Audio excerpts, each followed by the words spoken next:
realizado aqui pelo Dr. Luiz Sérgio Leite, né, como nefrologista, e com a expertise que ele trouxe de sempre cuidar bem das pessoas, ele decidiu, ao lado de Thay, que está aqui com a gente, que é sua esposa, realizar um trabalho ainda maior, não só com a sua especialidade de nefrologia, mas também com outros especialistas.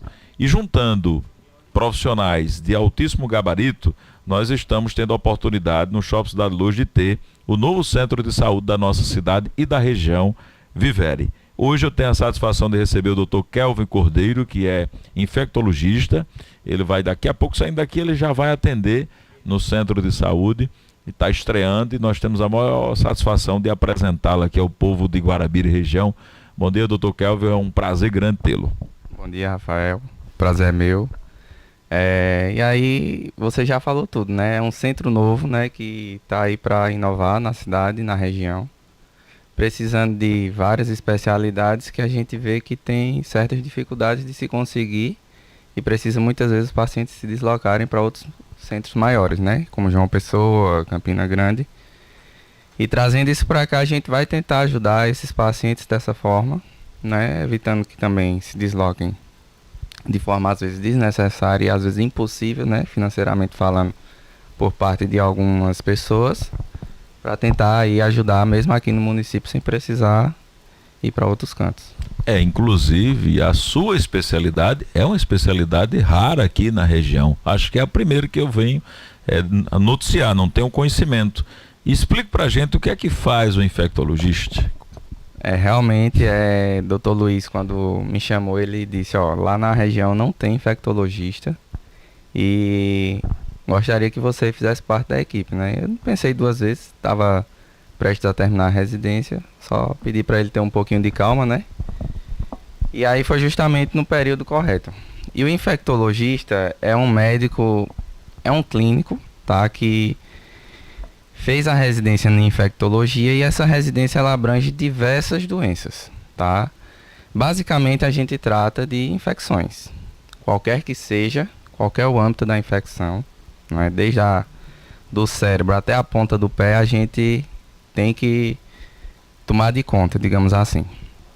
Mas o grosso da infectologia vai mais para o lado do HIV, vai mais para o lado da tuberculose, vai mais para o lado das infecções urinárias, de pele, pneumonias, pacientes que têm ou suspeita ou confirmado diagnóstico de herpes. E aí, assim, abrange diversas outras coisas. Tem o lado da medicina tropical, que também a infectologia abrange, que aí vai para o lado das arboviroses, dengue, zika, chikungunya, malária, febre amarela. Então, assim, é uma gama ampla, né? A gente sempre tem um link com outros profissionais, profissionais da área cirúrgica, da área ortopédica. Infecções ósseas a gente também tem que estar tomando de conta, né, junto com a equipe. Então, assim, é um campo bem amplo, né? A gente não trabalha sozinho, a gente realmente precisa da ação desses outros profissionais, porque é um link de conhecimento que a gente tem que fazer com eles para tentar cuidar do paciente. Porque geralmente na sua área muita gente tem curiosidade e eu vejo que muita gente, até por falta de acesso, termina que fazendo alguma prescrição ali por conta de não ter acesso aqui na região. Agora acabou essa confusão, o infectologista chegou para resolver o problema. Mas dá para a gente pensar assim algumas coisas que são interessantes. Por exemplo, vamos falar um pouquinho das doenças sexualmente transmissíveis, né? Nós sabemos que é uma realidade, que muitas pessoas infelizmente não se protegem adequadamente e nós temos as DSTs com muita frequência chegam no consultório. E aí qual é o papel do infectologista aí para encaminhar um tratamento seguro? Primeiramente a gente tem que orientar o paciente, tá? A gente tem aquela máxima de que só jovens estão sujeitos a infecções sexualmente transmissíveis, mas não. Hoje em dia vê que pessoas adultos e idosos têm uma propensão maior, às vezes, por várias relações desprotegidas mesmo. Então, o papel principal primeiro é tentar orientar com relação a isso para o paciente se proteger, tá? Segundo, quando chega para a gente com alguma infecção, a gente vai ter que descobrir qual é essa infecção. Então, aquele negócio de ter medo de dizer ao médico o que tem e o que teve.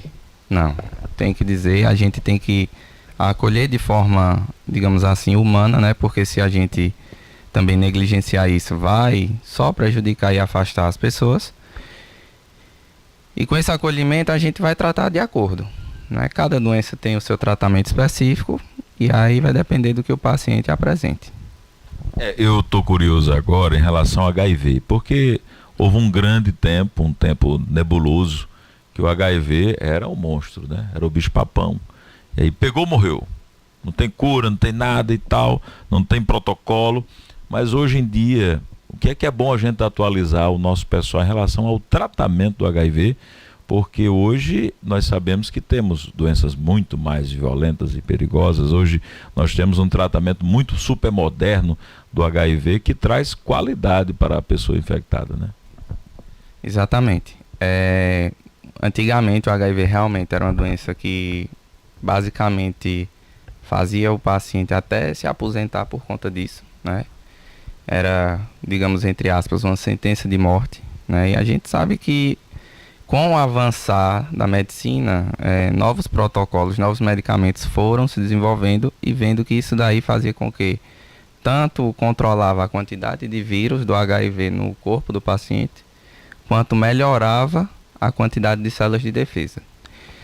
Muitas das vezes os pacientes do HIV morrem ou morriam por conta de infecções secundárias devido à baixa da imunidade. E a partir daí, com o tratamento, a gente melhorando essa imunidade do paciente, a gente vê que ele consegue viver uma vida normal, longa, inclusive. Durante a residência tive vários pacientes que já tomavam medicamento aí há 30, 40 anos e conseguiam continuar vivendo a vida normalmente, fazendo suas atividades laborais e tudo mais. E aí, assim, segue a vida e enquanto estiver tratando tudo controladozinho, não tem problema de seguir, não. Pois é, não é mais o bicho-papão, né? Agora, uma coisa que também me chega muito, as pessoas ficam... Ainda tem muito diagnóstico, eu gostaria de entrar, que é a sua área, a tuberculose. Muitas pessoas têm medo até de falar, porque é um nome grande e que por muitos anos ficou silenciado, né? As pessoas não comentavam, mas no consultório tem muitas repercussões, né? E aí o pessoal que tem esse diagnóstico, ou suspeita dele, agora nós temos um médico que pode encaminhar um tratamento adequado de tuberculose. Então, tuberculose como eu falei, né? É mais um dos grandes da infectologia que a gente tem muito contato, né? É de preocupação porque realmente teve um tempo que deu uma controlada, mas aí depois as pessoas meio que negligenciaram isso daí. É uma doença onde existem sintomas que possam se assemelhar com um sintoma de desnutrição, digamos assim. Vai ter aquela perda de peso, vai ter aquela febre persistente, principalmente no fim da noite, da tarde. Uma sudorese importante, né? A tosse que aí se prolonga por mais de 2 a 3 semanas. E isso daí a gente vai ter que tratar, certo? O tratamento existe, é um tratamento longo, não vou dizer que é um tratamento fácil. Às vezes tem pacientes que têm alguma reação adversa ao tratamento e a gente precisa modificar esse tratamento. Mas é um tratamento possível. O problema é que quando as pessoas negligenciam o tratamento, a tuberculose ela pode se tornar resistente. E aí a gente tem que fazer um novo tratamento. Que aí é com medicações diferentes, que a gente tem que solicitar ao Ministério da Saúde para ser encaminhada, mas que não é impossível. Enquanto se trata desde o início, a gente evita sequelas. E essas sequelas muitas vezes são destruições do parênquima pulmonar, né? Isso falando da tuberculose pulmonar, que é a principal. Só que existem outras tuberculoses. A pulmonar é que a gente mais conhece, mas existem diversas outras, em qualquer área do corpo pode dar tuberculose. E muitas vezes a gente só vai conseguir o diagnóstico com algum exame, com alguma biópsia. E aí, por isso que eu digo, a gente precisa de uma comunicação com outros profissionais. Essa eu também não sabia. Tuberculose dá em outras áreas. Eu pensando que era só no pulmão. Pois é. Mais uma, né? Pro caderno aí. Agora falar de pulmão, Dr. Kelvin. Uma coisa que me vem agora à mente é que nós temos um famoso, talvez seja o homem mais famoso do mundo hoje, sofrendo de pneumonia, que é o Papa Francisco, que agora recentemente recebeu alta, é o líder da Igreja Católica e que está em casa, em tratamento, e é um idoso, né, que já teve inclusive uma perda de uma parte dos pulmões, enfim, e que estava com a pneumonia bilateral e venceu, antibiótico, etc e tal. Quando é idoso, aí a dificuldade é maior, aí precisa de um rigor maior, de um acompanhamento, de um protocolo maior. E quando é que a gripezinha que a mãe está vendo lá da criança pode ser a pneumonia? Quando é que esse estágio chega e já é preocupação para o doutor cuidar? Primeiramente, tanto idoso quanto criança já tem, por questão fisiológica, uma imunidade mais deficitária. A criança ainda está desenvolvendo o sistema imunológico e o idoso está tendo o decréscimo do sistema imunológico, certo? Então, realmente, são faixas etárias mais preocupantes, por isso que a gente vê essas campanhas de vacinações, principalmente para a influenza todo ano, primordialmente nessas faixas etárias a princípio. O idoso, por ele ter essa propensão, normalmente a pneumonia ela vai ter uma disseminação às vezes um pouco maior, certo? Como aconteceu com o Papa Francisco. Além disso, ele já tinha aquele problema prévio que ele teve que tirar uma parte do pulmão, né? E eventualmente, para se tratar uma pneumonia, às vezes não só é a gente fazer aquele ciclo de 7 dias de antibiótico que normalmente as pessoas passam. Às vezes a gente precisa acompanhar com exames. E muitas vezes existe aquela famosa água no pulmão, que é o derrame pleural que a gente chama, tá? Precisa ser tirado. Enquanto não for tirado... E por que aparece água no pulmão, doutor? Por conta da inflamação que acontece por causa da bactéria. E qual é o perigo de deixar água lá? Quando a gente deixa água no pulmão, a gente está deixando um meio estacionado, e esse meio que a gente chama favorece a proliferação bacteriana. Então, enquanto a gente não tirar, a inflamação fica acontecendo várias e várias vezes. Então, tira a água do pulmão e continua o tratamento com os antibióticos.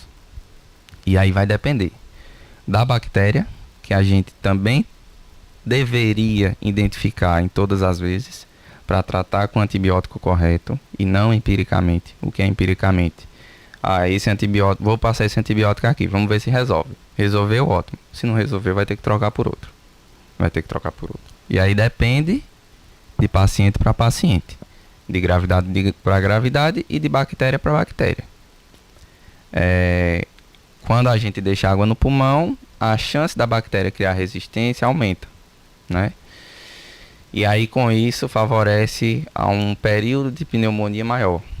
Por isso a gente vê às vezes pacientes que ficam 14, 21, 30 dias internados tratando uma infecção que não melhora de jeito nenhum. Às vezes por água no pulmão, às vezes por resistência da bactéria e às vezes por um antibiótico talvez não adequado. Doutor, e a mãe percebeu um catarro aí no menino, uma secreção. Aí empurra antibiótico, ela tem acesso. Se dá um jeito. O Brasil é assim, né? Vocês arrumam antibiótico por aí, enfim, é uma coisa incrível, mas é uma realidade, né? E qual é o perigo disso? De se automedicar e principalmente com antibiótico? Primeiramente, você tinha feito a pergunta, né, da criança quando a gente se preocupar, né, de estar a gripezinha desenvolvendo uma pneumonia. Normalmente a gripe é uma doença que ela tem um curso de piora e de melhora. É um curso mais prolongado do que o resfriado comum que a gente chama. E aí pode durar de 10 a 14 dias em qualquer pessoa.